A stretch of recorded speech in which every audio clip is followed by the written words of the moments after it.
Hello, people. Welcome back to another episode of the best podcast on the planet. Today, we've got a lot of stuff to get into. We had a lot of big time news happen. A big time trade happened, between a couple of teams that we talked about a couple times the last couple of episodes. I said couple a lot there. I said couple like 5 times. But yeah, a lot of stuff to get into. And also, we're going to get right back into our fantasy draft. And today, we're going to focus on power forwards. Last episode we did small forwards. Episode before that shooting guards.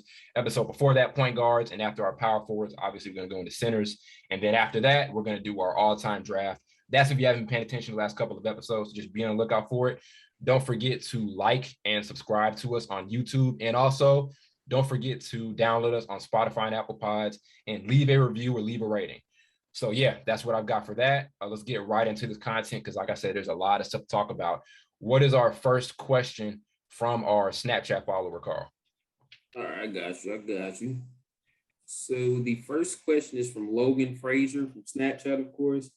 And he basically is asking, do you think the Suns have another chance to have another championship run like they did last year or last season? I mean, it's gonna come down. I mean, you look at their run. I'm not taking anything away from what they did last season, but there was a lot of other stuff that played into them being able to get to the finals. I don't want to do the thing where I'm discrediting them because the entire season, it's not just like they got into the playoffs. And yeah, I got you. Yeah, so I think a lot of stuff is going to have to happen. Like you look at the West right now, the Lakers are totally revamped. And I think I mentioned on the Snapchat story today, this is probably the deepest team I've seen since I really started to pay attention to basketball. And obviously I don't know how deep they're going to go in their rotation on a consistent basis, but it's going to be really hard to see Phoenix trumping a team like that. Or you even talk about Golden State. So I think they're going to be pretty good. I think they can end up having a better record than Golden State. And I can probably see them having a better record than the Lakers in the regular season. But as far as a title run, I think it's very difficult to imagine a world where they're beating the Lakers in a 7-game series in like the first round or second round or whenever they meet up with them. So that's my thoughts on it. Oh, wow. I have to agree with Ty. I think last season a lot of intangible things happened, a lot of injuries to a lot of good teams, more so the Lakers, Nuggets, Clippers. Not to take any credit away from them, they're a very well-built team. I think last season, I had mentioned it before, I think last season they were kind of fresh, kind of raw. I don't think they really expected to get that far. Once they got there, they're kind of like, oh, we're in the finals. So I think that experience from this past season will kind of carry over to this season. And I wouldn't count them out making at least the conference finals. I mean, we'll see how Golden State does once Clay gets back, but I'd bet on that. Yeah. My thing is, like Ty said, I don't want to take anything away from them, but like it's a lot of fortunate things did kind of go their way. Like they had a couple people hurt. Like I'm not going to avoid it because like it happened. So like I just don't see them beating the Lakers. Probably not a healthy Golden State. And if Jamal Murray played, probably not them, but he's not probably going to play. So I can definitely see them like what? Would you all agree like 3 or 4 seed? Third? Yeah, I mean, I can even see them. I mean, you're talking about regular season record. Like I can see them getting off to a very, very good start because they could get one. That just don't mean you're gonna be the best team. Utah is really a toss up. That series can go 7 games. Yeah. Really. Yep. So it's not a given that they'll get past maybe even the second round. So or probably not even the second round. Get past the first, but probably not the second. It just depends who they face. But yeah, it's really up in the air. I don't think. They're a good young team, well coached. They still have Chris Paul. They might have a couple more years to try to make a run, and then I can see, I don't know, something happen different with the team. I don't know. I'm not sure.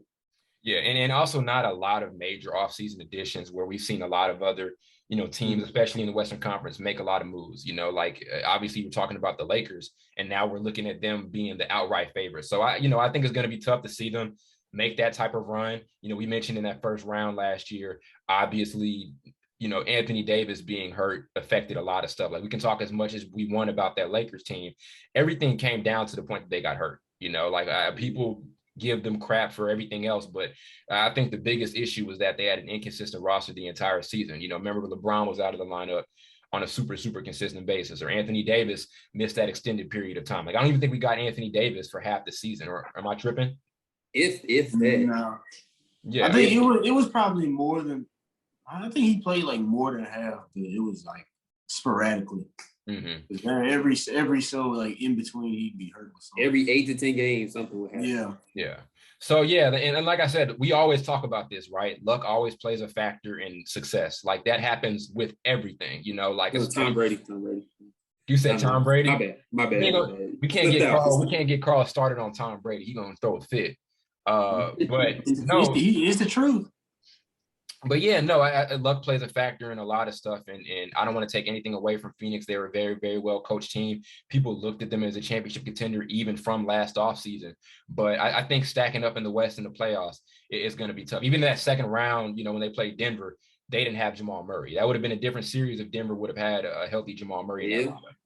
You know, I'm glad you mentioned Utah too. Like I think Utah is going to be a very, very tough out next postseason. So we'll see what happens. But I don't know if, you know, I'm really favoring Phoenix to get to the finals. I probably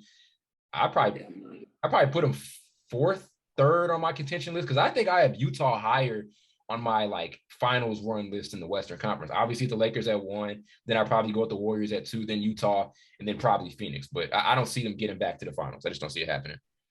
You never know. You never know. Yeah. Yeah, because nobody expected them to get to this last season, or whatever. But I just can't see them beating the healthy Lakers, Warriors, or Jazz is possible. You can really go either way with that one. It's just you can beat the Jazz from simple like the standpoint of they take a lot of stupid shots sometimes, so they can lose leads just like that. Yeah, you can go either way. Yeah, hopefully that's the thing they fix up next season. I personally think their biggest issue was the defense. But I think they remedied a lot of that by getting Rudy Gay and getting Eric Pascal. And as we talked about a lot of times the last couple of days or whatever, not even the last couple of days, last couple of weeks since that trade happened, now they can have those small ball lineups and not get killed. You know, you don't have to have Rudy Gobert out there against 5 guards and ask him to close down on the 3-point line or whatever. So I think Utah is a big time sleeper in the Western Conference. They didn't have that blockbuster move, but still, I think they're in very, very good position to make some noise in the Western Conference. So yeah, I don't know if Phoenix goes back to the finals. I don't know how deep their run is going to be, but I can definitely see them being like number 1, number 2 in the Western Conference, given that they've had a lot of time together. I can definitely see the Lakers getting off to a slow start, you know, because those guys haven't really had the time to gel or mesh or whatever. We've seen that happen a lot of times before. So we'll really see what happens, but I don't know if I'm looking at Phoenix as a team that's going to make it back you know. Yeah. Yeah, I love Devin Booker, but I can't. Chris Paul, Blake's boy, so you know. Man, I wanted him to get around, but if his best chance was probably last year. Yeah, I agree. Yeah, that was really his best. That was his best shot. I agree. Yeah, I agree. That man for sure. What were you saying, Blake? No, I was just saying I pray he gets another chance. But yeah. Hey, I agree. I think last year was definitely like his absolute last. I mean, I think it is. And sadly enough, but I really think that was his last chance. And I don't know if he left that great of a lasting impression in the final. So it was a solid series, but it wasn't his best. I'd say that. I just say this. Looks like he's gonna be last to get a ring out of the Banana Boat crew. Because my boy Miller, we get one. And we never know what happens. We never know what's going to happen. But off of just raw predictions, I think, you know, we can end up seeing Russ get a ring before Chris Paul. I never thought I'd say that. But yeah, could happen. It all could happen. But that's a great question. That's a great question. Yeah. Carl, what else do we have there? Yeah. I just want to say more thing. You never know. Lakers getting everybody. We could trade for Chris Paul one day. Yeah. There's also the Rondo thing too. Yeah. That's who y'all don't need. Yeah. Y'all just getting people just to get them at this point. Because I don't even know how many. We always talk about it. I don't even know how many guys you guys are going to play. So we'll see what happens. I don't even know because it sounds like they're definitely going to sign them. Mm-hmm. That's like 10 deep players that you can play, or 11 for real. That's too many. Yeah. Yeah. How many players on the roster? Like 14? 15, I think. 14 or 15. Yeah. Okay. Yeah. Yeah, I don't know, but yeah, we can move on to the next question. This is from Jake from Snap. This is a good question from Jake from Snapchat. He basically asked, "Who's the best hooper out of all 3 of us?" I mean, I just say this is just. I said this earlier. Ty's a better like 5-on-5 player. That's not me. I don't really like playing 5-on-5. But like 1-on-1, I feel like I'm the best 1-on-1 player, and Blake probably just the worst out of all of us. No, I'm not. No, I'm not. I beat both of you 1-on-1. No, you have it. Yes, I have. Ty, say something. It was one of those. Let me make my case. So one, I hate playing 1-on-1. I absolutely hate it. You know, I don't know. I mean, maybe that sounds soft or whatever, but I hate playing 1-on-1. I love playing 5-on-5 because I like cardio. I like getting up and down the court and all of that. I mean, as far as Blake's not bad. Blake's not bad. Carl thinks otherwise. Blake's good. Blake's a good rebounder. I beat both of y'all 1-on-1. Bro, how does he? And I'm the best. How does he I'm the best shooter out of all. That is cap. That is not. No, yes, I am. Blake, yes, I guarantee. Blake, I guarantee. Yes, I am. Blake, yes, I am. Blake, when you get up to Mizzou, me and you are going to have a shootout, and I'm going to smoke you. We can do it. Let's go. I've been telling y'all this for almost 2 years now, and I'm the best shooter out of all three of them. Hey, how your friend just lie with a straight face like this, bro? Is Blake a better shooter than me, Carl? No, he's not even better than me. Yeah. Yes, I am. I know I'm better. I know I'm better than Ty. I'm gonna smoke this dude when you get up here. Wait. You think you better shooter than me? Ty, you got them giraffe arms. You can't get that ball. Blake, no, Ty can shoot. Ty can shoot. But I'm better. There we go. He's trying to insult and then come back with a compliment. Worst no, I'm not. We may record. Yeah. You think you can shoot better than me? Yes, I know. Yes. We'll see what happens. We'll see what happens. We can definitely record this and post. This would be fun to post. Somebody actually. Yeah, I know. All around hooping. That's not really. I mean, I can hoop a little bit, but that's not. Yeah, none of us are like elite. Oh, none of us are hoopers. This is. We here to talk to you all like this for a reason. Yeah, we ain't no elite high school. No, we ain't no what's that dude name? What was his name? You put him on that list, and I didn't really know who he was. I said he had a mean spin move. Oh, Mosaic. You ain't no Mosaic lock or whatever you just said. You don't even remember his name. Yeah, I don't even know his name. We ain't no Jamal Wilkes. Yeah, we're good. We're good, and we're not that good. But I will. Let me make my case though. I can dunk, and I'm 5 foot. I'm 5'6" or 5'7". Yeah. I'm letting y'all. He actually can. I can touch rim. Yeah. I think a lot of people. I think all of us they can't touch rim though. I'm just saying. Yes, I can. At least me and Ty close.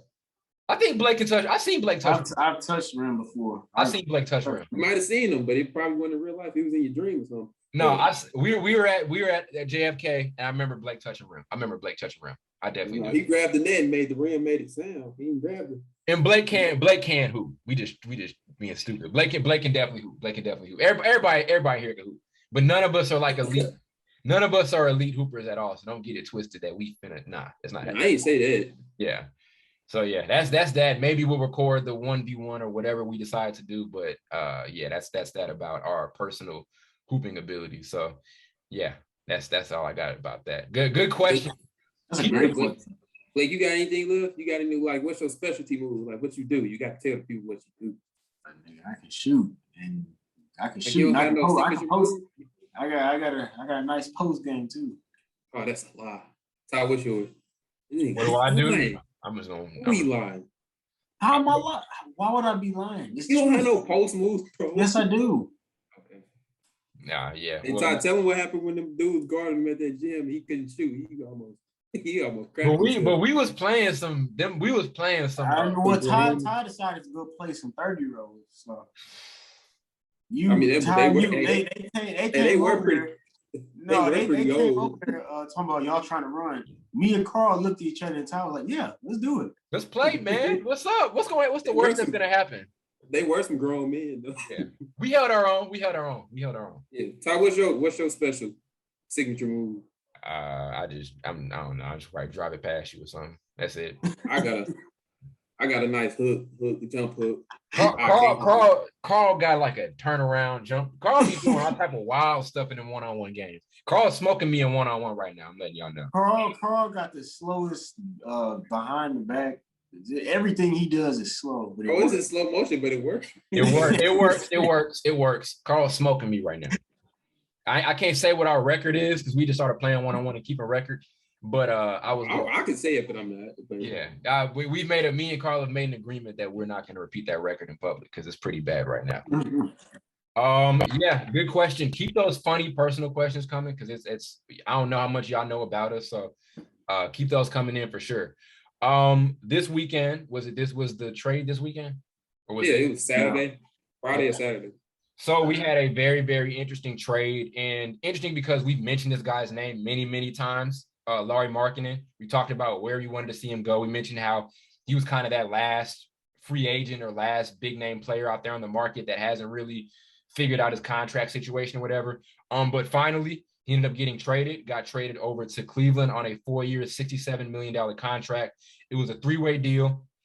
The Portland Trailblazers ended up getting Larry Nance Jr. and the Bulls ended up getting Derrick Jones and draft assets. A lot of questions to be had about this trade. Blake, what do you think about it from Cleveland's standpoint? It looks like they geared up to win the 98 final with this lineup. You got 3 7-footers in your starting 5. Yeah. But no, I think it's good for them. They get another big that can handle the ball, create his own shot, of course, shoot, which they were severely lacking last season. Alongside, it looks like they're going to keep Sexton, I guess, because they haven't really made any advances to trading them. So you got that, what is it, front court with Garland and Sexton. Backcourt. I guess you'd be backcourt. Yeah, I always get that mixed up. But I guess you would play Markkanen at the 3, I guess. And to me, that's like, I don't, like, for many reasons, I disagree with everything you said. I definitely see, like, as far as they have a lot of young talent right now. And I'm definitely going to tune in to watch them because I'm interested to see what they do from a lineup standpoint. But because you still got Isaac Curl, too. Yeah, but then how's that lineup going to look, right? Like, are we going to – there's no way Lauri Markkanen comes off the bench, right? You don't pay him. You don't pay him $67 million over 4 years to have him come off the bench. You just extended Jared Allen, and you have this draft pick, this lottery pick in Evan Mobley, and a guy who. Yeah, he's coming off the bench there. But do you want to? And we can see that happen because we saw Isaac Okoro be a lottery pick and come off the bench. But then again, it's just weird because Evan Mobley was talked about as a number 1 overall pick level talent. Like in any other draft, he could have been a number 1 overall pick. Maybe in last year's draft, he could have possibly been a number 1 overall pick. You can make an argument for it. But I think it's a really, really weird situation and really weird trade for Cleveland for them to go with this. And I think defensive, I just don't know how things are going to work. Who are you starting? Do you want to move Evan Mobley out of the starting lineup and then take Isaac Okoro? It's just a weird situation. It's kind of like, why do we take him in the draft so highly when you could have traded down or whatever to get another guy? You know, why are we taking him so high? And now we're just putting him into the situation where we want to bring him off the bench. And they still have Kevin Love. So it's a very, very crowded front court. I think defensively it's going to be really weird. Like, are we going to ask Lauri Markkanen to guard threes? You know what I mean? So it's just, it's really, really strange. I wasn't a big fan of it on Cleveland's side of it. What were your thoughts on it, Carl? It was just for Cleveland. It was kind of optimistic. Like I get it, but I didn't get it, if that makes sense. Because it's just like, why would you? And they keep in mind, they still have Kevin Love on the roster. They keep that in mind. So like, I don't know. I would have, like Blake said in previous episode, I would have liked for Charlotte to get him, Lauri Markkanen over Cleveland, because you like just having so much talent as far as like size wise, like stretch shooters and everything, and big men. Sooner or later, somebody's not going to play. Yeah. So. Yeah, it's just weird. It's just, I think how they're going to manage that lineup is going to be very, very weird. And like I said, you could, as Blake said, you could just go and bring Evan Mobley off the bench. But to me, that's kind of a waste of time. It's pointless. It's pointless. That's a waste. Unless you interchange a Curl and Mobley, I guess, in the starting lineup, but I still don't understand how that works because I don't know. It's definitely weird. Somebody ain't starting. That's what I'm saying. Yeah. Like I mean, and we've seen guys get drafted really, really high and come off the bench. We saw it with Patrick Williams last season, who's probably going to be a starter this year. We saw it, as I mentioned, with Isaac Okoro.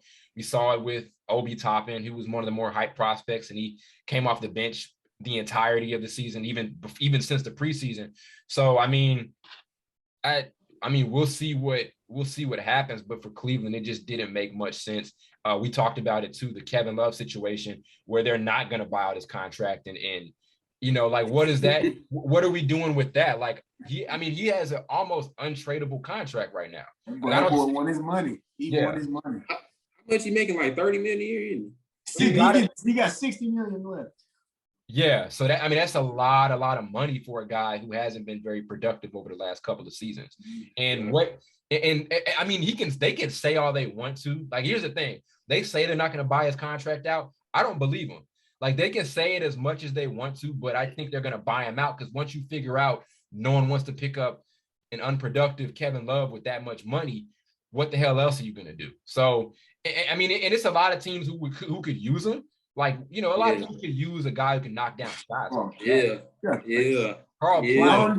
Y'all don't need anybody else, But no, it's just that it was a really, really weird situation. I was definitely rooting for him at the beginning of the offseason, especially with how they handled the draft.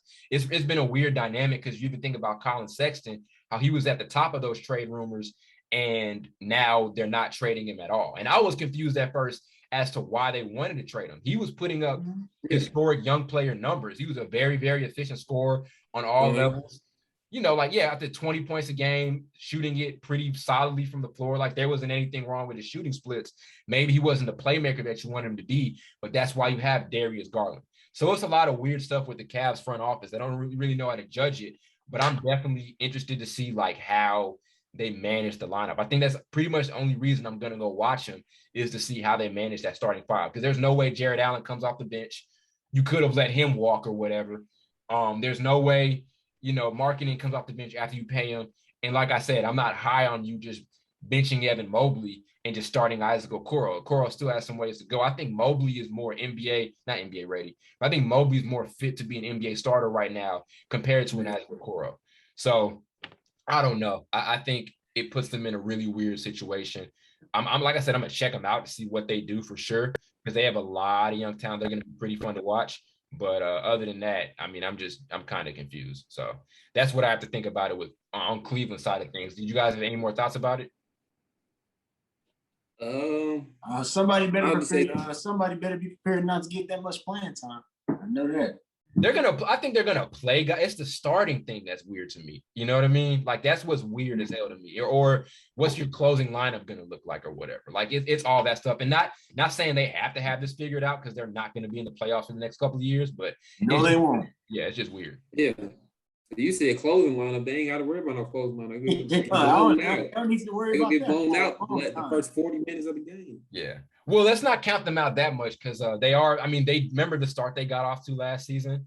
Yeah, but you see how that went. You see how that worked. They Cleveland for a reason. I'm sorry, Cleveland, but I'm just saying. I tried to give him something. Underrated part of this trade was the Larry Nance pickup in Portland. The reason it's very underrated is because I think you look at Larry Nance, and I think the number one phrase they use to describe him is a Swiss Army knife. He's a guy who can knock down shots, can anchor your defense. He's kind of known as, one of the better, lengthier defenders in the NBA. Held it down for Cleveland last season on that end. He was one of their better defenders in their consistent lineup. Can shoot it, can pass it as well. So, I mean, what were you guys' thoughts on Portland being able to pick up Larry Nance in that trade? Like, how much do you think that puts them over the top, considering everything else they've done in the offseason? It helps, but it's not a drastic change. Like, if you looked at it on a piece of paper and you see his name, you probably go keep going and you're not gonna stop. Yeah. Because it helps, but doesn't get them where they need to be. Like, it's the type of thing that, like, he gets traded to the team. I don't even know if people in Portland probably really don't care for real. I think they do. They care for real. Yeah. It's just the thing of, like, oh, we got Larry Nance. We about to go to the Western Conference Finals. That's I'm viewing it. Yeah. I mean, what were your thoughts on it, Blake, about the Larry Nance pickup?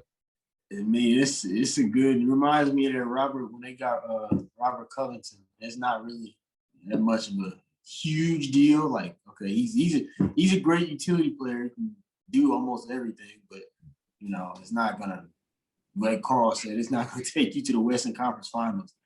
I think the story with Portland is like even last season, you go out and get Derrick Jones and Robert Covington, like Blake mentioned, and the expectation there was, okay, we're going to get better defensively because we've known they've absolutely sucked on defense the last however many years. And they were still horrible defensively last season. Now you go and get a Larry Nance. You get a guy who can guard multiple positions, can switch off of pick and rolls. I think can be pretty solid when it comes to defending a guy like Nikola Jokic or defending, maybe an Anthony Davis. Not going to lock him down, but he's a better defensive body than Yusuf Nurkic, who got absolutely cooked last postseason. So I think it helps him in that regard. Plus Chauncey Billups' coaching. I want to see how that kind of factors in as well, because I think a lot of it also was systematic. Terry Stotts never really knew him as a great defensive coach. So I think a combination of those things can put Portland over the top on the defensive standpoint, and that may be good enough to make them a slightly better team. Again, like Carl said, I don't know who's looking at it and saying right now, okay, Portland's going to be a championship squad or this does something to them. But I do think, all things considered, what they've been able to do while they made minimal changes to their lineup throughout the offseason, I do kind of think it puts them a step closer to being somewhat of a good team. I think they're going to get off to a very, very good start. We'll see what happens with them. But as you mentioned, it's not a transcendent move, but it's a very, very solid move. Kind of the same way we talk about the Rudy Gay and Eric Pascal pickup for Utah, how it just makes them better defensively. And I think that puts them a step closer, makes them better than what they've been the last couple of years. So we'll see what happens with them on that end. Yeah, they're probably in the 6 seed. Yeah. So I can see 6, maybe 7, no later than 7, though. 6 and 7. That's just why I see they probably not gonna be in. Well, I forget to play in 7 and 8. That's stupid. Yeah, play-in is 7. I wish it was just 7. I mean, I wish it was just 8 and not 7, but whatever. And you gotta make that money. Yeah, and you mentioned the seeding there, Carl. If the Blazers don't get off to a very hot start, Dame's gonna be out. Like, Dame's gonna demand a trade. So yeah, they have no choice but to get off to a nice start. So I think they have the personnel for it. I really do. We've seen these Portland rosters be very good in the regular season. So it won't be a surprise to me if they get off to a hot start. But I'm interested to see what happens. I'm interested to see if I see them like end up by the All-Star break, like top 10 in like defensive rating or whatever in the NBA. I'll be very impressed, and I'll look at them much differently than what I've looked at in the last couple of years. So we'll see what happens. But I think he was an underrated pickup. I was a fan of it. I don't know how much you guys really cared about it, but I was a fan of it. I think they were the big winners out of the trade so far. So not even so far, but they were the big winners out of the trade. Yeah. I think if halfway through the season, like you said, if they're bad, say they're struggling to keep afloat with the 8 seed or whatever, and they're just struggling defensively and everything's going bad, I think Lakers can trade Dame for Matt McClung. Oh, my God. Matt McClung for Damian Lillard? Come on. I'm just playing. Yeah. All right. Yeah. All seriousness, though, the best spot for Dame probably is Sixers. Yeah.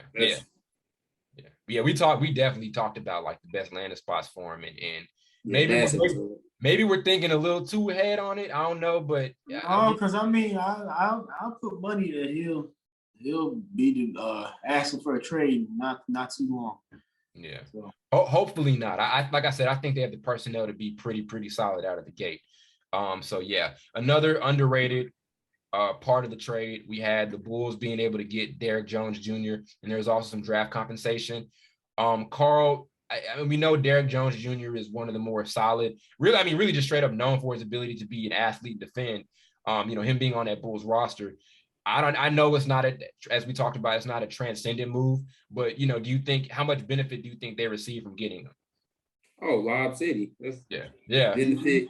Lonzo will have, I can picture Lonzo will have court.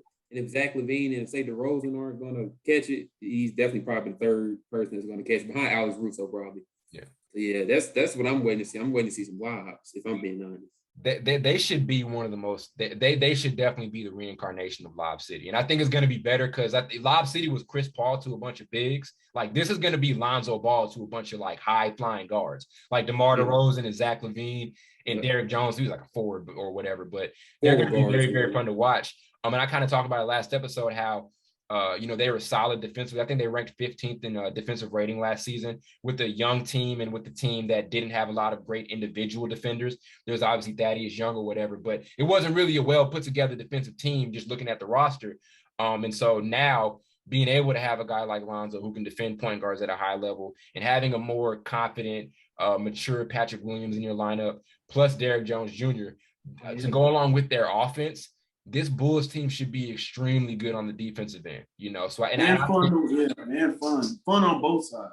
I agree. They should be one of the most fun teams to watch. Like they really, really should. There's a lot of athleticism there. There's a lot of talent. But I like it. I like the move a lot just from what they were able to do defensively. So yeah, I mean, what were you going to say, Carl? I was just thinking of this. Who do like that roster that the Bulls have right now? Who do they most likely remind you of over the last 10 years of NBA basketball? Would you say what team? I'm trying to think. That's a tough one. With athletic guards and a couple forwards, that's basically everybody's on the team are kind of like guards and forwards, basically. Really no real centers or whatever. Well, except what's name Vucevic. But other than that, everybody's pretty much athletic guards / forwards. I mean, I can't really compare them. They're pretty. I can't really think of it. Yeah, from playing style, how they're going to be operated systematically. There's nothing that's going to pop off the. I mean, let's see what Billy Donovan does. But I mean, we've seen teams have multiple forwards who can, who are scoring minded players or whatever. I think the big question is how we're going to make the DeMar DeRozan fit with Lonzo and everything, considering he's not a great shooter off the catch. But I mean, as far as comparing them, I can't really think of a team straight up that I think is I can't really think of a team that's just compared. I mean, I'm trying to think. Yeah. They might be the first type of team as far as having that many athletic guards. Oh, you mean just straight up? Have we seen a team with that many athletic guards? Yeah, that's what I mean. That's why I was kind of excluding the center because I know there's really only one center there. He's the best on the team, the best center. But I'm just saying, as far as athletic guards, have you seen that many on one team over the last 10 years? Not at this level. No, not at this level. Yeah. Lonzo's pretty damn athletic too. Yeah, I know. He can catch Alex Caruso. Yeah. Yeah, I don't think I've seen a team with this many athletic guards. I mean, we can be completely wrong about it. If we are, leave a comment. But I don't think I've seen teams with this many athletic guys. I'm trying to think. If we have, it's been a while. Yeah. I'm trying to. Most of them only got 2 for real. That's super athletic. If that, at the most, they got 5. Yeah, I don't know. That's kind of a good question because I can't really think of a bunch of other teams that have extremely athletic guards like they do. Because you talk about Zach LaVine and DeMar DeRozan, these are 2 top 10 high flyers in the NBA, legit. So both of them have been in dunk contests. Derrick Jones too. He top 10. Derrick Jones has won. How many has Derrick Jones won? One, I think. One, and he's been in 3 or 2. Yeah, I think 2. Yeah, because he was in one when he was in Phoenix. Yeah, Phoenix. Yeah. He beat Aaron Gordon. He should have, but I ain't going. Yeah, he was kind of overrated in those dunk contests. I'm not gonna lie. Yeah, but no, yeah, I think it was a very solid move for Chicago. I'm for Portland in Chicago, I think the 2 big things is just how much better they got on the defensive standpoint, and I probably have said defense or defensive or something like that 1,000,000 times throughout these first 10 episodes. But that's what I like. I love defense, and I think that's what I'm interested to see, with these teams right now. So yeah, I mean, nothing, as we mentioned, nothing really transcendent out of it. More confusion than anything. You know what I mean? I don't think it puts Cleveland anywhere closer to being a playoff team. And who knows, they may surprise us because, just like I said to Carl, they got off to that really surprising start last season where they were not even beating the crap out of teams, but they're beating a lot of really, really good squads, So we'll see what happens. There's definitely more talent relative to last season, but I think just managing everything is going to kind of be a little bit of a hassle. So, I mean, we'll see what happens with them from that standpoint, but interesting trade. If you could pick one winner out of this trade, who would you say, Blake, starting with Blake? One? Yeah, just a winner. Who won this 3-team trade? Just one? Yeah. Keep in mind, I didn't mention it, but keep in mind Chicago also got draft compensation on top of getting Derrick Jones. I'd probably say Chicago. Because you got the picks and you got another high-flying wing / guard who can defend multiple positions and score a little bit too. So yeah. I'd say Chicago won. What about you, Carl? Yeah. It's the point of Lauri Markkanen is pretty good, but it's the team he went to that I just don't get. Yeah. So if he went to Charlotte, I would say Charlotte, but obviously he didn't. So I'll probably agree with Blake and say the Bulls because they got draft considerations and Derrick Jones. Carl. Yeah. Can defend a lot of positions. Yeah. Shoot a little bit when he wide open. He can shoot a little bit. Yeah. If he look a little bit, I said the keyword was wide open. Yeah. He's wide Nah, open. he'll smoke some wide open. That's one thing I want to see. No, but that's one thing I really want to see from him. Can he make open shots when they're given to him? I think that's really, really, really what I want to see. Because sometimes he's like a liability offensively. Like there isn't a lot of benefit he's provided teams on that side of the game at all. So well, hopefully he gets better. We've seen guys grow as 3-point shooters, but if he can become a 3-and-D guy, he'll be one of the best 3-and-D players in the NBA. Like with that athleticism and all of that, like I think he can be one of the elite 3-and-D guys if he was able to add that part to his game. So we'll see what happens. I think he could if he works on his. No. Yeah, for sure. No doubt. That's what we have about that trade. Leave your ideas on it or whatever. Very confusing and all of that good stuff. So y'all know what time it is. It's time for Carl's favorite part of the episode. We've got the fantasy draft, and we're doing power forwards today, as I mentioned earlier. This is going to be interesting because there is a lot of star power on the power forward list. So it's going to be fun. I think who had the best small forwards when me, Blake. Blake. Did he? You might as well call this the Blake draft. Okay, so let's kind of go back and see. Okay, I had the best point guards. Who had the best shooting guards? Would you say? Probably Blake. And then he think he had the best small forward. So he got 2. I guess you could say 2 to 1. I got 3 really, but No, you got 2. Blake, Ty, you got to catch up. This your time. This is my time. I'm killing today. Okay. I have like no, he's not. No, yes, I am. Not. I have contingency plans and everything. Let's get into it, y'all. We're getting into the draft. Power forwards. Today, I think I have 36, So it should be 12 per person. Going same order, snake draft. Blake's number 1. I'm number 2. Carl's got his 2 picks after that, and then we'll go first or go back over that. So let's get into it. Blake, number 1 overall pick isn't clear at all. So who are you taking at number 1 on the power forward list? Tim Duncan. Explain yourself. Tim Duncan, 5-time NBA champion. The big fundamental in his game might be boring, but I love it.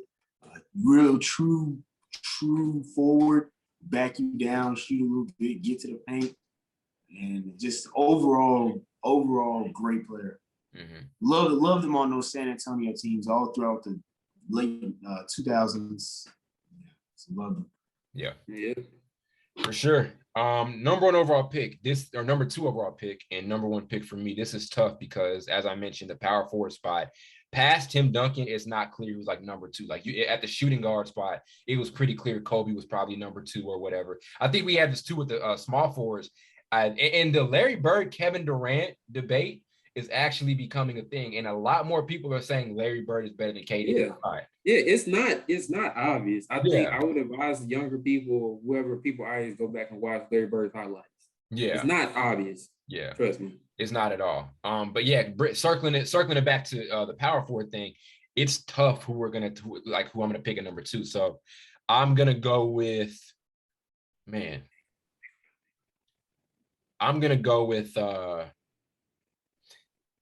should I go with? And you like Blake? Yeah, I know I am like Blake today. I'm gonna go with Kevin Garnett. What in the world? That's not bad. That's not bad. I know. I mean, in a lot of lists, Kevin Garnett is listed as the best power forward ever. I know. I'm just. He was more. You made this look. I gotta think now. Hold on. He had more game than Tim Duncan. It ain't that. Hard. His game was more exciting to watch than Tim Duncan. Yeah. Tim Duncan was a beast, but he had more game than Tim Duncan. I like fundamentals. I don't like all that behind the back. Doing all these behind the leg dribbles and all.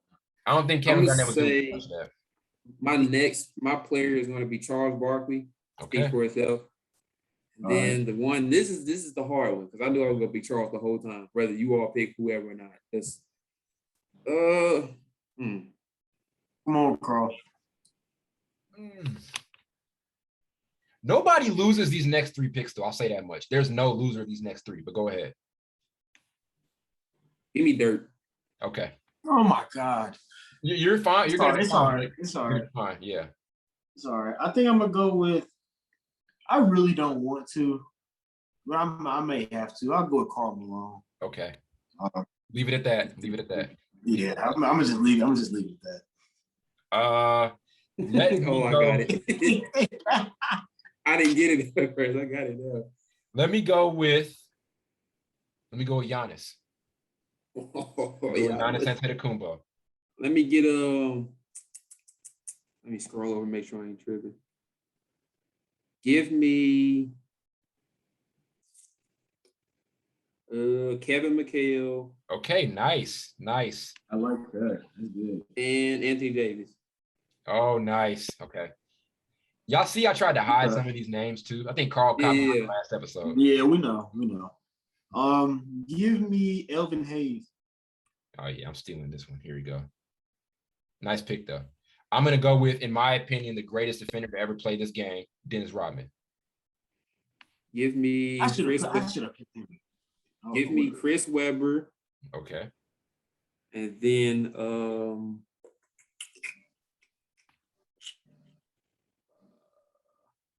man. Tough, ain't it? Yeah. There are a lot of really good names on this list. This may be the deepest, to be honest with you. Maybe besides point guards, but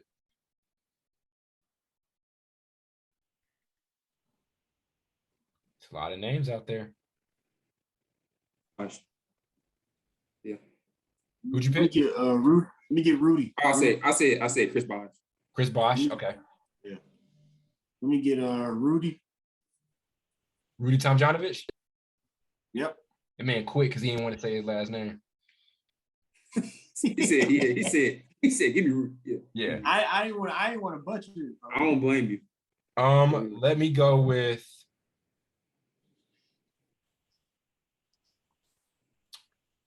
give me. Oh, you got some OGs on here. I do have a lot of OGs on here. Give me Give me Jermaine O'Neal. All right. Yeah, that's an interesting pick. Very. It's a very, very interesting pick. Give me Antoine Jameson. That's an interesting pick right there. That is and give me Zion. But it's early in the draft. Okay. Yeah, I ain't want him to slip. I'm just basing off talent. I ain't really going by rings. Yeah, Carl. Yeah, I feel you. Give me Kevin Love. Prime K Love, not this version. Kids forget how cold he was in Minnesota. Kevin Love was next level in Minnesota. He was cold like Minnesota. Let me get. Give me if we're talking skill here, give me Rasheed Wallace. Okay. Give me Amari Stoudemire. Okay. And then give me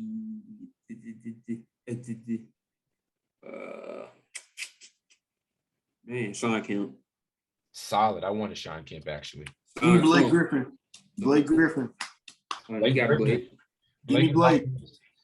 I'm going to take LaMarcus Aldridge. I like that.